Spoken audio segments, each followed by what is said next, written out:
The Galactic Council chamber buzzed with tension. Representatives from 100 different species shifted uncomfortably in their seats, appendages twitching and tendrils curling.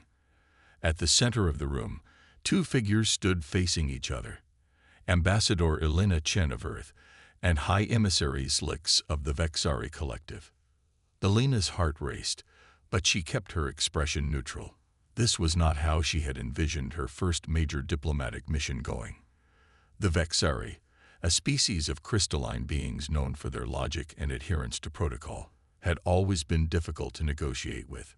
But today, something was different. Something was very wrong. You deny these accusations, Ambassador Chen. Zlix's multifaceted eyes glinted dangerously in the chamber's soft light.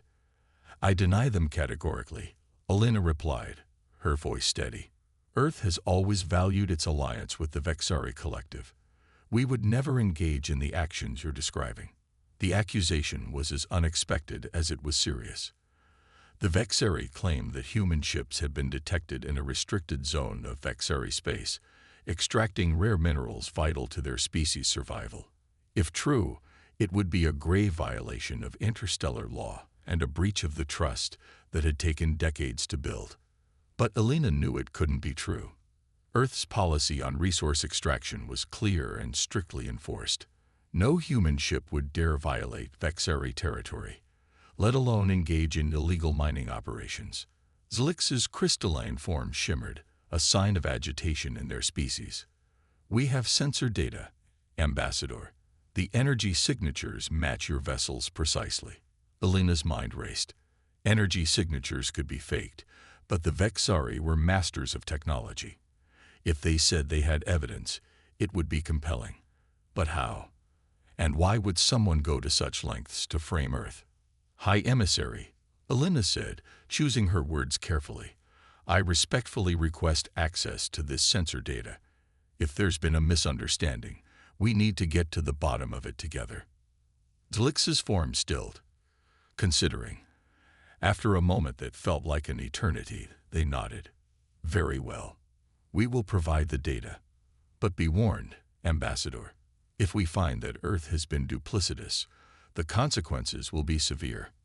As the council chamber erupted into murmurs and discussions, Elena felt the weight of the galaxy on her shoulders. She had 48 hours to prove Earth's innocence, or the carefully constructed peace between their species would crumble. Back at the Earth Embassy, Elena pored over the sensor data with her team. Dr. Raj Patel, Earth's leading genotechnologist, frowned at the holographic displays. It doesn't make sense, he muttered. These are definitely Earth signatures, but look at the propulsion patterns. They're off. Elena leaned in, her brow furrowed. Off how? Raj manipulated the display, zooming in on a particular section. Human ships have a unique rhythm to their engine pulses. It's like a fingerprint. These are close, but not quite right.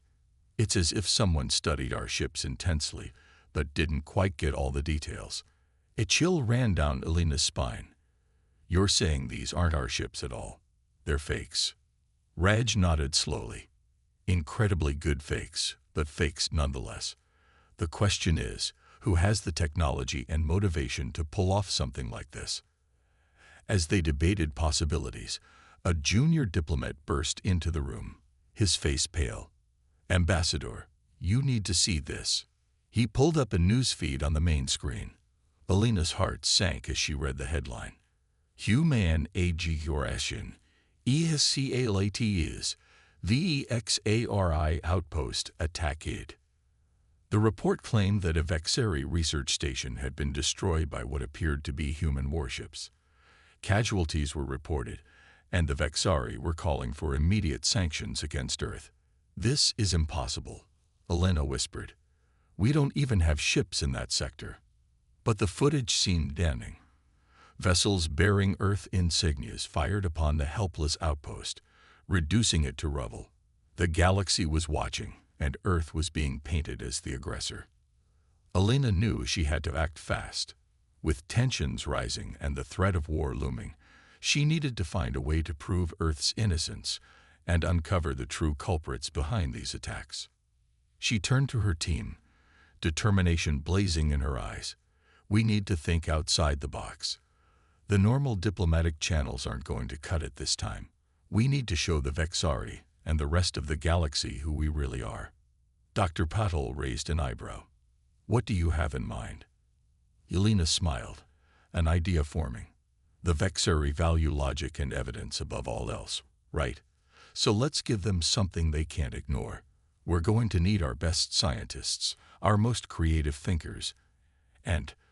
She paused, her smile widening. A crash course in Vexari culture. As her team looked at her in confusion, Elena began to outline her plan.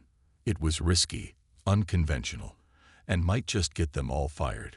But if it worked, it could not only save the Alliance but strengthen it in ways no one had thought possible. Little did Elena know that her actions over the next few days would not only change the relationship between humans and Vexari, but would set a new standard for interstellar diplomacy across the galaxy. As night fell on the diplomatic quarter, lights burned bright in the Earth Embassy. Elena and her team worked tirelessly, knowing that with each passing hour, the threat of war grew closer. But amidst the tension and fear, there was also a spark of excitement. They were about to attempt something never before seen in galactic diplomacy. Tomorrow, they would present their case to the Vexari. And if Elena was right, it would be a presentation the crystalline beings would never forget. The Vexari High Council chamber was a marvel of crystalline architecture, its faceted walls refracting light in mesmerizing patterns. Ambassador Elena Chen stood at the center, her team behind her, facing the assembled Vexari leadership. High Emissary Zlix sat at the head of the council, their multifaceted eyes unreadable. You claim to have evidence that will exonerate your species, Ambassador Chen. Zlix's voice resonated through the chamber. Present it. Elena took a deep breath. This was it. Everything hinged on the next few moments. Honorable Vexari, she began, we come before you not just to present evidence, but to share an experience. We believe that to truly understand each other, we must do more than exchange data. We must exchange perspectives. She nodded to Dr. Raj Patel, who stepped forward with a device that looked like a cross between a projector and a kaleidoscope. This, Elena continued, is what we call the empathy engine. It's a technology we've developed to bridge the gap between different species' perceptions of reality. The Vexari Council members shifted, their crystalline forms catching the light in curious patterns. Elena could sense their interest piqued. With your permission, she said, addressing Zlix directly, we'd like to use this device to show you not just what happened, but how we, as humans, experience and interpret these events. Zlix considered for a moment, then nodded. Proceed. Dr. Patil activated the empathy engine, and the chamber was suddenly filled with a swirling vortex of light and sensation. The Vexari found themselves experiencing the events of the past few days through human senses.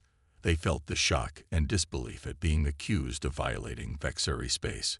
They experienced the confusion and determination as Elena and her team pored over the sensor data. They sensed the rising panic as news of the attack on the Vexari outpost broke. But more than that, they felt the deep-seated human emotions that drove these reactions. The Vexari, used to cold logic, were suddenly awash in a sea of empathy, curiosity, and an unwavering desire for peace. As the experience ended, the chamber fell silent. The Vexari Council members seemed to be processing what they had just felt. Elena held her breath, hoping they had made the right decision. Finally, Zlix spoke. This experience was most illuminating, Ambassador Chen. We had not considered the emotional context of these events. However, while it provides insight into your species' motivations, it does not conclusively prove your innocence. Elena nodded, having anticipated this response. You're absolutely right, High Emissary. That's why we've prepared a second demonstration. She gestured, and a team of human engineers wheeled in a large, complex machine. This, Elena explained, is a quantum resonance analyzer. It's capable of detecting the unique subatomic signatures left behind by different types of propulsion systems. Dr. Patel stepped forward again. We've calibrated this device to differentiate between genuine human engine signatures and the close imitations seen in the sensor data you provided. With your permission, we'd like to analyze the debris from the attacked outpost. The Vexari Council conferred briefly before Zlix gave their assent. We will allow this analysis, but it will be conducted under strict Vexari supervision. Over the next few hours, the human team worked alongside Vexari scientists, scanning debris and analyzing data. The chamber hummed with activity, the two species working together in a way they never had before. As the final results came in, Dr. Patel's face lit up. We've got it. The quantum signatures don't match genuine human technology. They're incredibly close, but there are subtle differences that our analyzer can detect. Alina turned to the Vexari Council, her heart pounding. High Emissary, honored council members, these results prove that the ships that violated your space and attacked your outpost were not of human origin. They were incredibly sophisticated imitations, but imitations nonetheless. The council chamber erupted into a flurry of crystalline, chiming as the Vexari discussed among themselves. Alina and her team waited, the tension palpable. Finally, Zlix raised a limb for silence. Ambassador Chen, your evidence is compelling. We acknowledge that Earth is not responsible for these attacks. However, this raises a more troubling question. Who is? Alina nodded gravely. That's precisely what we need to figure out together. Someone out there has technology advanced enough to nearly perfectly mimic our ships, and they're trying to drive a wedge between our species. We believe this threat concerns not just humans and Vexari, but potentially the entire galactic community. Zlix's crystalline form shimmered in what Alina had come to recognize as agreement. We concur. This situation requires further investigation and cooperation between our species. A wave of relief washed over Alina, but she knew their work was far from over. High Emissary, if I may make a suggestion, I believe this crisis presents an opportunity. An opportunity to not just clear up this misunderstanding, but to forge a deeper alliance between our peoples. She paused, gathering her thoughts. Humans have a saying. The best way to understand someone is to walk a mile in their shoes. We've shown you a glimpse of how we see the world.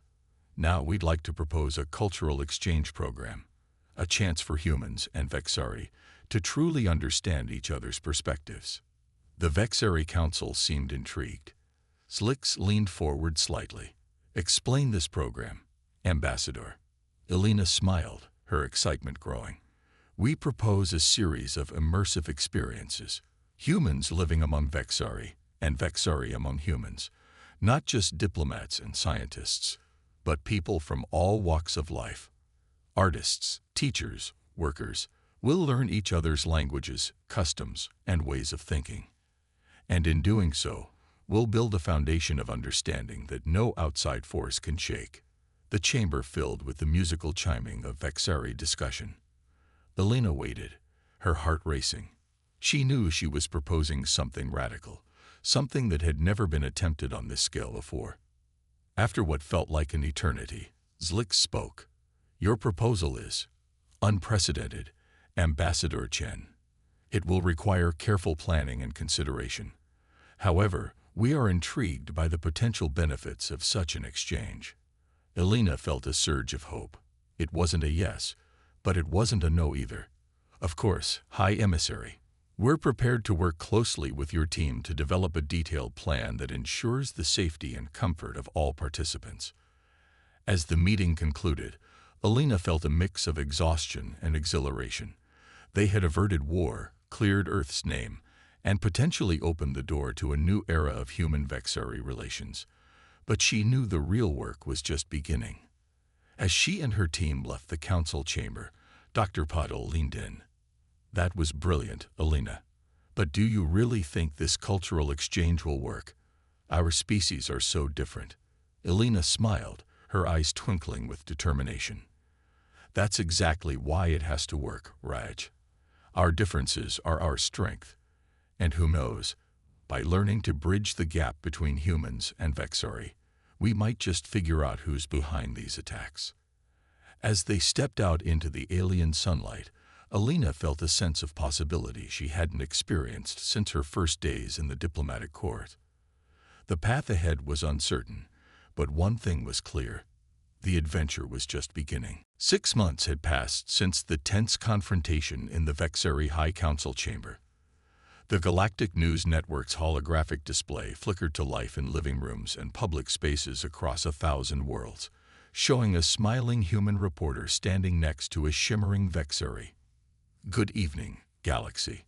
I'm Sarah Chen, reporting live from New Shanghai on Earth, where the groundbreaking Human Vexari Cultural Exchange Program has just entered its second phase. With me is Zixrel, a Vexari artist who has been living and working on Earth for the past 3 months. Zixrel, how would you describe your experience so far?" The Vexari's crystalline form pulsed with soft light as they responded. "It has been illuminating, Sarah. The human concept of art is fascinatingly chaotic. Your species creates not just to convey information, but to evoke emotional responses. It is a practice we Vexari are eager to understand better." As the interview continued, Ambassador Alina Chen watched from her office in the United Earth Embassy on Vexar Prime. A smile played on her lips as she saw humans and Vexari interacting with ease, a sight that would have been unthinkable half a year ago. Her comm unit chimed, and Dr. Raj Patel's face appeared on the screen. "Alina, you need to see this. We've made a breakthrough." Minutes later, Alina stood in the embassy's secure lab, staring at a holographic display of swirling energy patterns. Raj pointed to a particular section, his eyes alight with excitement. "See this? We've been analyzing the quantum signatures from the fake human ships, cross-referencing them with every known propulsion system in the galaxy, and we found a match." Alina leaned in, her heart racing. "Whose technology is it?" Raj's expression turned grim. "That's the thing. It doesn't belong to any current spacefaring race. These signatures match fragmentary data from archaeological sites. We think we're dealing with technology from a species that went extinct over 50,000 years ago." Alina's mind reeled. But how is that possible? Who could be using this ancient tech? Before Raj could answer, alarms blared throughout the embassy. Alina rushed to the command center, where screens showed a massive ship appearing seemingly out of nowhere in orbit around Vexar Prime. "Report," Alina barked. A junior officer responded, her voice shaking. "Ambassador, an unknown vessel just dropped out of some kind of stealth mode. It's huge, bigger than anything we've ever seen, and it's broadcasting a message." "Let's hear it," Alina said, bracing herself.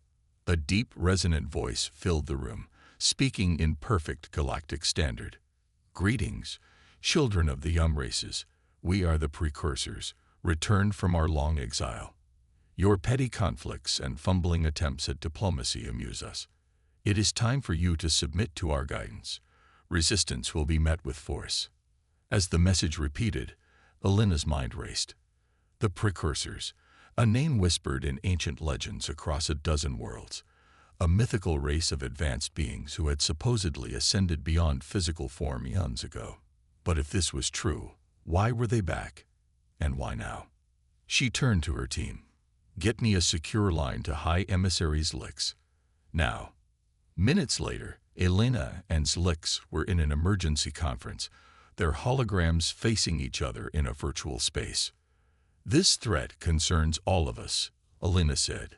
"Human, Vexari, and every other species in the galaxy. We need to stand united." Zlix's crystalline form shimmered with agitation. "Agreed, Ambassador. But how can we hope to face a species so technologically advanced? The ship they have revealed is beyond anything in our combined fleets." Alina's mind flashed back to the cultural exchange program, to the progress they had made in understanding each other. "We fight them with the one thing they don't expect: our diversity, our different ways of thinking, our unique approaches to problem solving. That's our strength. Over the next hours, as the precursor ship loomed ominously in orbit, Elena and Slicks coordinated a galaxy-wide response. Ships from a dozen species converged on Vexor Prime, not as an armada, but as a diplomatic delegation. Elena stood on the bridge of the Earth flagship, surrounded by a mix of human and Vexari officers. The view screen showed a dizzying array of ships from across the galaxy: sleek Arcturian cruisers, bioluminescent Zygon spheres, even the rarely seen void dancers of the nth dimension. "Open a channel to the precursor vessel," Elena commanded. The face that appeared on the screen was unsettling, vaguely humanoid, but with an otherworldly quality that sent shivers down Elena's spine. The being spoke, its voice resonating at a frequency that seemed to bypass her ears and speak directly to her mind. "You dare to challenge us? We who seeded the stars with life, we who guided the evolution of 1,000 worlds." Elena stepped forward, her voice steady. "We're not here to challenge you. We're here to talk, to understand why you've returned, and to find a way for all of us to coexist peacefully." The precursor's expression was unreadable. "Peace? You know nothing of true peace. We have watched your species stumble through history, repeating the same mistakes. It is time for order to be restored." "With all due respect," Elena countered, "I think you've missed some recent developments. Allow us to show you what we've accomplished." At Elena's signal, the combined fleet began transmitting data, not weapon schematics or strategic information, but cultural artifacts. Art from 100 worlds, music that spanned the electromagnetic spectrum, philosophical treatises that grappled with the nature of existence itself. And at the heart of it all, the story of the human Vexari cultural exchange. The precursor watched, its ancient eyes widening as it witnessed two radically different species learning to understand and appreciate each other. Hours passed as the transmission continued. The precursor ship remained silent, processing the vast array of information. Finally, the being spoke again. "This is unexpected. You have achieved a level of cooperation we did not think possible for such young races." Elena smiled. "We're full of surprises, and we're just getting started. There's room in this galaxy for your wisdom, but not for domination. Join us. Learn from us as we learn from you. Together, we can build something greater than any single species could achieve alone." The precursor was silent for a long moment. Then, to everyone's shock, it began to laugh, a sound that reverberated through space itself. "Well played, young ones. Well played indeed. Perhaps we were hasty in our judgment. This new galactic society of yours, it intrigues us. We would like to learn more." As negotiations began in earnest, Elena felt a wave of relief wash over her. They had averted war not through force, but through understanding and creativity. It was a lesson the galaxy wouldn't soon forget. But even as she celebrated this victory, a part of her remained vigilant. The precursor's return had changed everything. The galaxy was entering a new era, filled with both promise and peril. And humanity, with its unique blend of curiosity, empathy, and determination, would play a crucial role in shaping the future that lay ahead. As the diplomatic talks stretched into the night, Elena couldn't help but smile. The adventure, it seemed, was only just beginning. The shuttle glided silently toward the Terran flagship, cutting through the cold vacuum of space. We had been met with nothing but unsettling silence for hours, the vastness of the void amplifying the growing tension. Even as we closed the distance, there were no signs of distress, no warnings, no acknowledgement of our approach. My mind wrestled with a growing sense of dread. What had happened to the Terrans?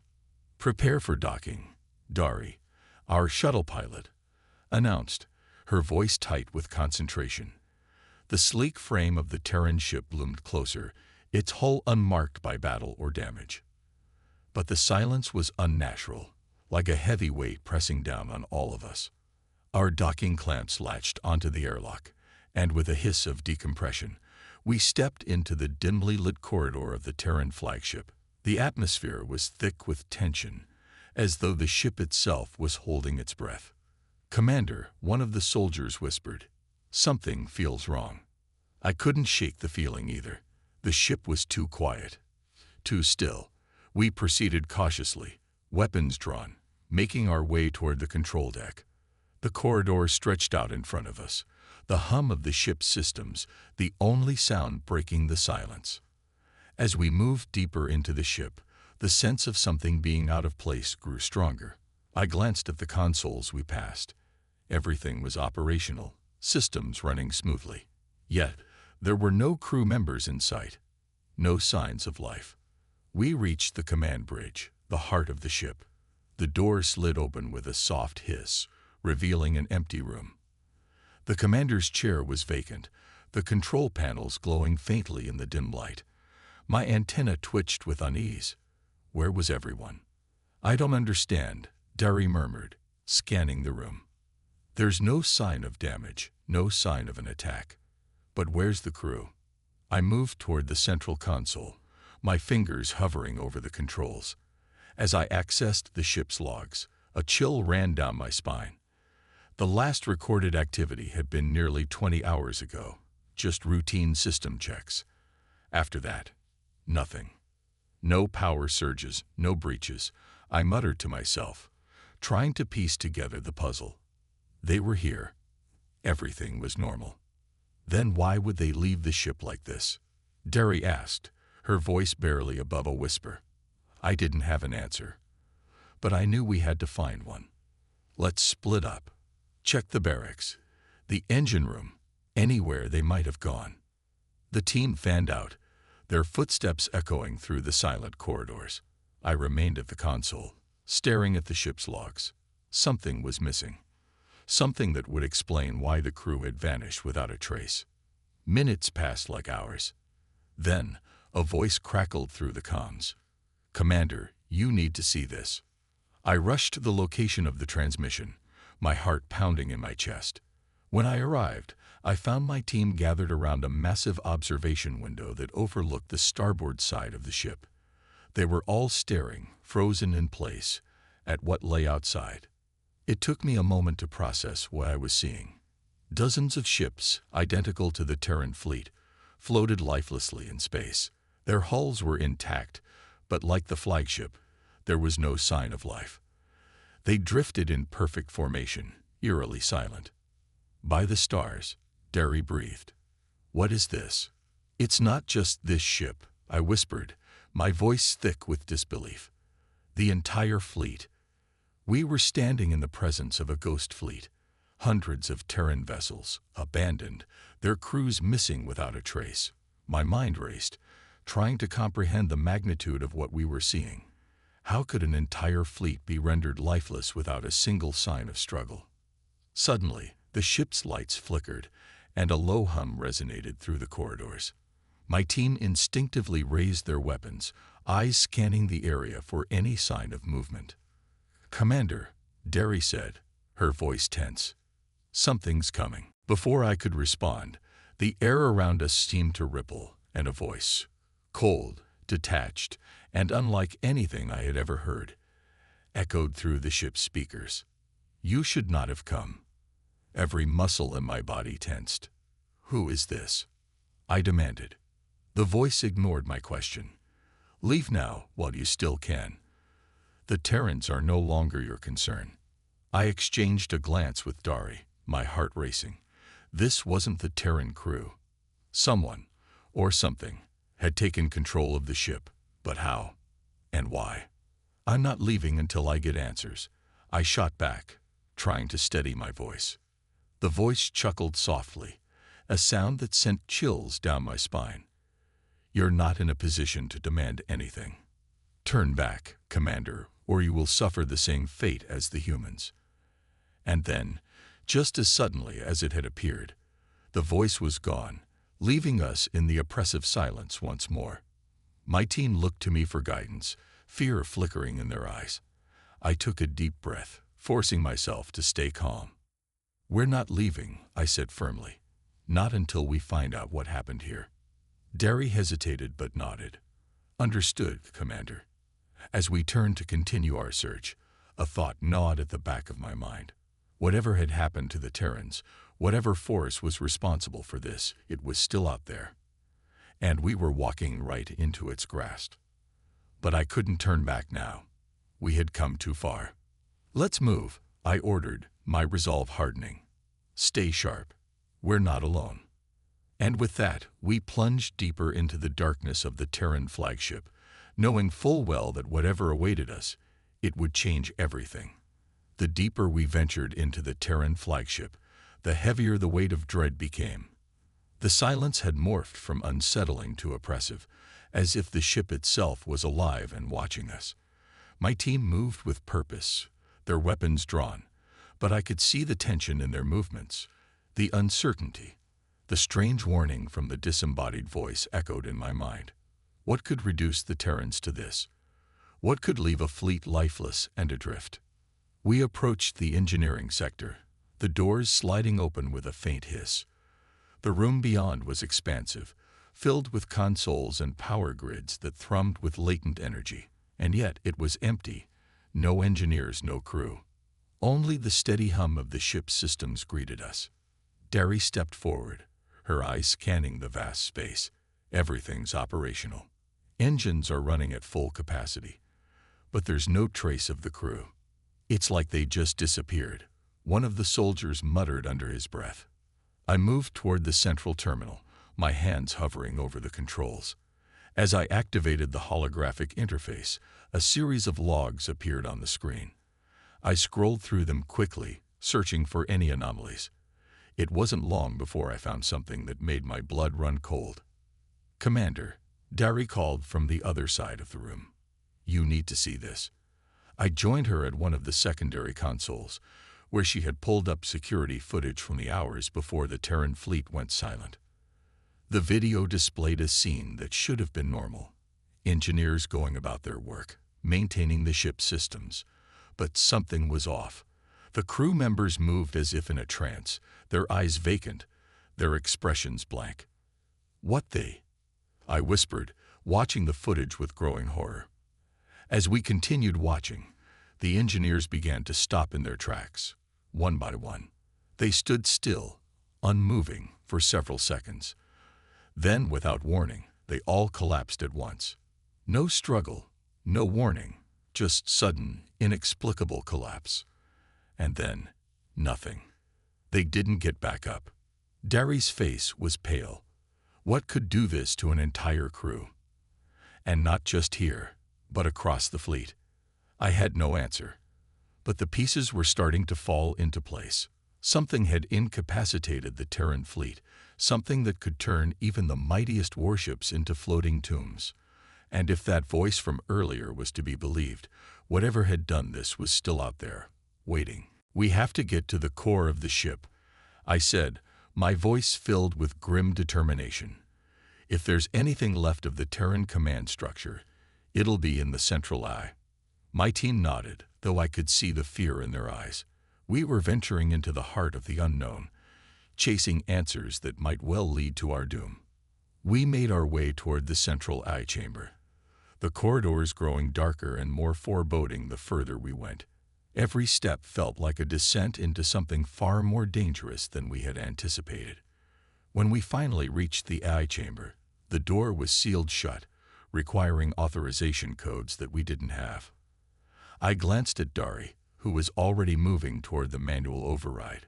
She worked quickly, her fingers flying over the console, and after a few tense moments, the door slid open. Inside, the AI core pulsed with a cold blue light. The chamber was bathed in its glow, casting long shadows across the walls. In the center stood the Terran AI interface, a sleek, humanoid figure made of shimmering light and metal. But something was wrong. The AI's eyes were dark, its posture unnervingly still. It didn't acknowledge our presence, didn't respond to our arrival. "I-Core," I said, stepping forward cautiously. "This is Commander Vallis of the Thalnar. We are here to assist the Terran fleet. Please respond." For several long seconds, nothing happened. Then, with a soft hum, the AI's eyes flickered to life, glowing with a faint, icy blue light. Its head turned slowly to face me, but its movements were jerky, almost mechanical, far from the fluid grace I had seen in other advanced AIs. "You should not be here," the AI said, its voice flat and emotionless. "We're here to find out what happened to the fleet," I replied firmly.